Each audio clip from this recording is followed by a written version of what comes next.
Hello friends, welcome to Healthify channel. இன்னைக்கு நம்ம Healthify சேனலில் நம்ம பார்க்க போகிற recipe delicious chocolate ice cream. So அதை பண்ணுறதுக்கு என்னெல்லாம் இன்க்ரீடியன்ஸ் தேவைன்னு நான் ஃபஸ்ட் சொல்லிடுறேன்.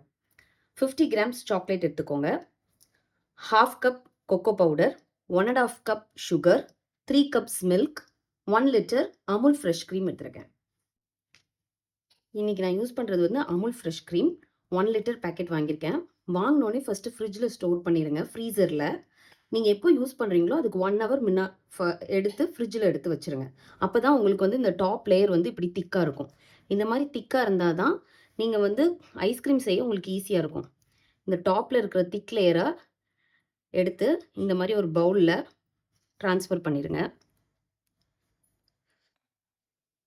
ஒரு 700 கிராம்ஸ் திக்காக இருக்கிற லேயர் வரும். இப்போது 700 கிராம்ஸ் திக் க்ரீம், அப்புறம் ஒரு கப் தின் க்ரீம், இது ரெண்டையும் செக்ரிகேட் பண்ணி வச்சுருங்க. இந்த திக் க்ரீமை எடுத்து ஃப்ரீசரில் வச்சுருங்க. இந்த தின் க்ரீமாக இருக்குல்ல, இந்த 1 கப், அதை பால் கூட சேர்த்து காய்க்க போகிறோம். இந்த மாதிரி ஒரு பேன் எடுத்துக்கோங்க. இதில் இந்த 3 கப்ஸ் மில்கை ஊற்றிடுங்க.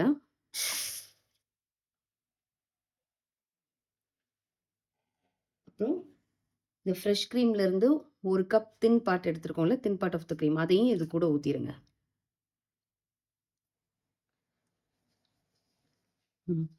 இப்போ கண்டினியூஸாக ஸ்டியர் பண்ணிகிட்டே இருங்க. ஃபுல்லாக வச்சுக்கோங்க, கேஸை ஃபுல்லாக வச்சுக்கோங்க. நல்ல பால் திக்காகி வரணும். ஒரு 10 to 15 மினிட்ஸ் ஆகும். இந்த மாதிரி ஒரு பவுலில் 1/2 கப் கொக்கோ பவுடர் போட்டுக்கோங்க. அதுக்கப்புறம் மில்க் வந்து லைட்டாக வார்ம் ஆனோடனே ஒரு 4 கரண்டி பால் எடுத்து இதில் ஊற்றிக்கோங்க. ஏன்னா கொக்கோ பவுடர் வந்து நல்லா ஸ்டர் பண்ணணும். அதனால் மில்க் லைட்டாக வார்ம் ஆனோடனே ஒரு 4 கரண்டி ஊற்றிக்கோங்க. ஊற்றிட்டு கண்டினியூஸாக ஸ்டர் பண்ணுங்கள். லம்ஸே இருக்கக்கூடாது. லம்ஸ் இல்லாமல் கண்டினியூஸாக ஸ்டர் பண்ணி விடுங்க.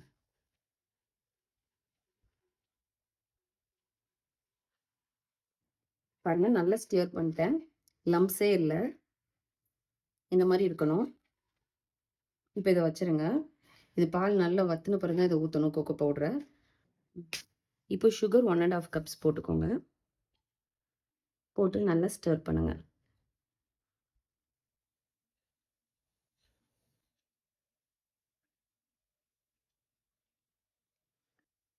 ம் 15 மினிட்ஸ் ஆயிடுச்சு. பாருங்க, பால் நல்லா திக் ஆயிருச்சு. இந்த மாதிரி லைட் எல்லோ கலரில் ஆயிடணும். இந்த ஸ்டேஜில் இந்த கொக்கோ பவுடரை இது உள்ள ஊற்றிடணும். மிக்ஸ்சர், இந்த கொக்கோ பவுடரும் பாலும் மிக்ஸ் பண்ணி வச்சுருக்கோம்ல, இதை அப்படியே ஊற்றிடுங்க. இதை அப்படியே கண்டினியூஸாக ஸ்டர் பண்ணிகிட்டே இருங்க. கொக்கோ பவுடர் கீழே பிடிச்சிடக்கூடாது. அப்புறம் டேஸ்ட் வந்து லைட்டாக கசப்பு வந்துடும். அதனால் கண்டினியூஸாக ஸ்டர் பண்ணிகிட்டே இருக்கணும். ஒரு 10 மினிட்ஸ் பண்ணணும். கொஞ்சம் திக்காகணும். அது வரை ஸ்டர் பண்ணிகிட்டே இருங்க. இப்போ 10 மினிட்ஸ் ஆயிடுச்சு.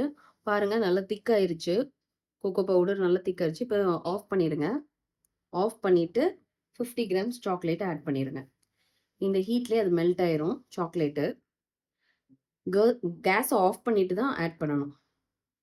அப்புறம் கொஞ்சம் லைட்டாக ஸ்டர் பண்ணி விட்டுருங்க. அது மிக்ஸ் ஆயிடும் சாக்லேட். இப்போ இதை கூல் பண்ணிடணும். ஒரு 30 மினிட்ஸ் வெளியே வச்சுருங்க. இப்போ இது நல்லா ஆறின பிறகு ஃப்ரீசரில் எடுத்து வைக்கணும். ஒரு 30 மினிட்ஸ் ஆகும் ஆறுறதுக்கு. அதுக்கப்புறம் நீங்கள் எடுத்து ஃப்ரீசரில் வைங்க. இந்த மாதிரி ஒரு ஐஸ் பாத் ரெடி பண்ணிக்கோங்க. இந்த மாதிரி ஒரு பாத்திரத்தில் தண்ணி ஊற்றி ஐஸ் பேக்ஸ் இல்லைன்னா ஐஸ் க்யூப்ஸ் கீழே போட்டுக்கோங்க. ஏன்னா எப்போவுமே இந்த ஃப்ரெஷ் க்ரீம் வந்து கூலாக இருக்கணும். அப்போ தான் நீங்கள் பீட் பண்ணும்போது நல்லா திக்காகும்.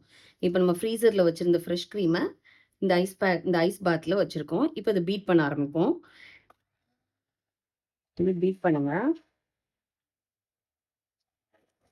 நல்லா பீட் பண்ணி ஒரு 5 மினிட்ஸ் நல்லா பீட் பண்ணிகிட்டே இருங்க. அதுக்கப்புறம் தான் சுகர் ஆட் பண்ணணும். கொஞ்சம் திக்காகணும்.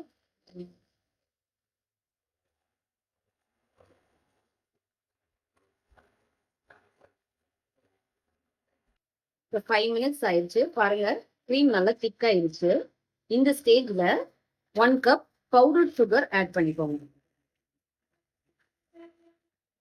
கொஞ்சம் கொஞ்சமாக ஆட் பண்ணி நல்லா பீட் பண்ணுங்க.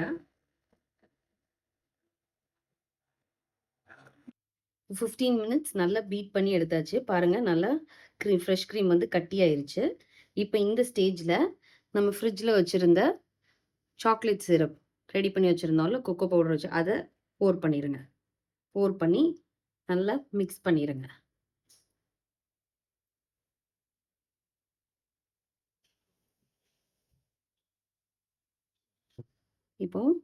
இப்போ நல்லா மிக்ஸ் பண்ணிக்கோங்க.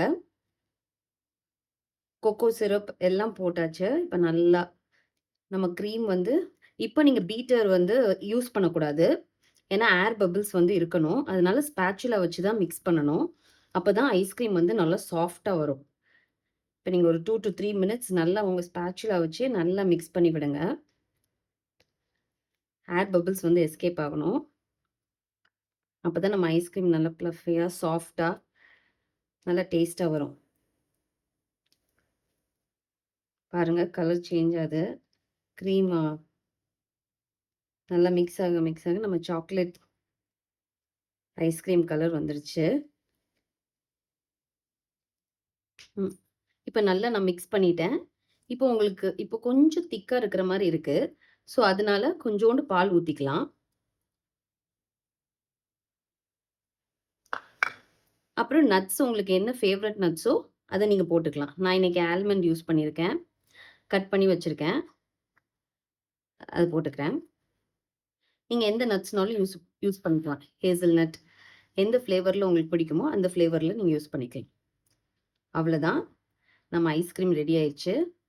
இந்த சம்மர் சீசனுக்கு இந்த மாதிரி நம்ம ஐஸ்கிரீம் பண்ணி வச்சோன்னா எப்போனாலும் நம்மளுக்கு எடுத்து சாப்பிட்றதுக்கு ஒரு டேஸ்டியான டெலிஷியஸ் ஐஸ்கிரீம் வீட்டிலே நம்ம பண்ணால் சூப்பராக இருக்கும். இப்போ பாருங்கள், பார்க்கவே செம்மையாக இருக்குது. ஸோ இதை வந்து நம்ம 12 hours ஃப்ரீஸ் பண்ணணும் ஃப்ரீசரில். அப்போ தான் செட் ஆகும்.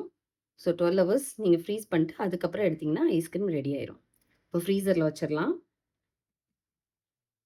இப்போ 12 hours நல்லா ஃப்ரீஸ் பண்ணி எடுத்தாச்சு. பாருங்கள் நல்லா ஃப்ரீஸ் ஆயிடுச்சு. இப்போ ஸ்கூப் பண்ணி நம்ம பவுலில் சர்வ் பண்ணுவோம்.